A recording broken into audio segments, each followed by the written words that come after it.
হুঁশিয়ারি উচ্চারণ করতে চাই, 5ই আগস্টের স্বাধীনতা সংগ্রামের বিরুদ্ধে, গণ অভ্যুত্থানের চেতনার বিরুদ্ধে যারা কথা বলবে, পেটে চামড়া থাকবে না। কাজেই বাংলাদেশের মানুষ যেমন মুসলিম লীগের রাজনীতি আর করে নাই, এদেশের মানুষ আর আওয়ামী লীগের রাজনীতি করবে না।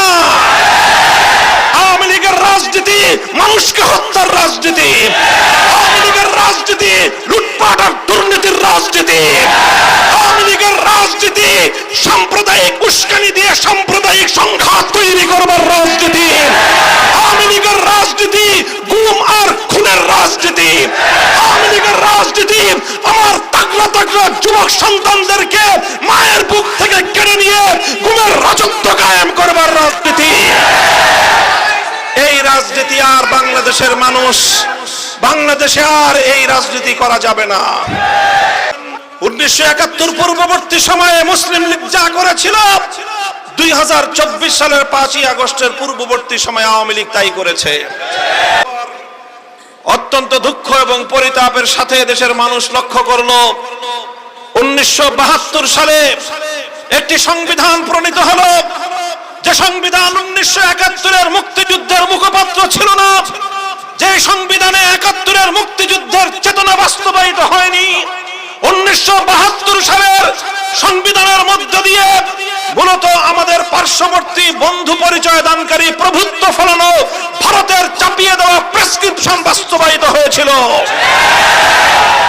মুক্তিযুদ্ধের চেতনা বিরোধী মৌলিক নীতিমালাগুলোকে পুঁজি করে বাংলাদেশের গণমানুষের অভিপ্রায়, মানুষের ইচ্ছা, মানুষের চেতনা, মানুষের দীর্ঘ সংগ্রামের যে ঐতিহ্য, সে ঐতিহ্যকে ভুলুণ্ঠিত করে, সে ঐতিহ্যকে বৃদ্ধাঙ্গুলি প্রদর্শন করে ভারত সরকারের শিখিয়ে দেওয়া, তাদের লিখে দেওয়া সংবিধান বাংলাদেশের মানুষের উপর চাপিয়ে দেওয়া হয়েছিল।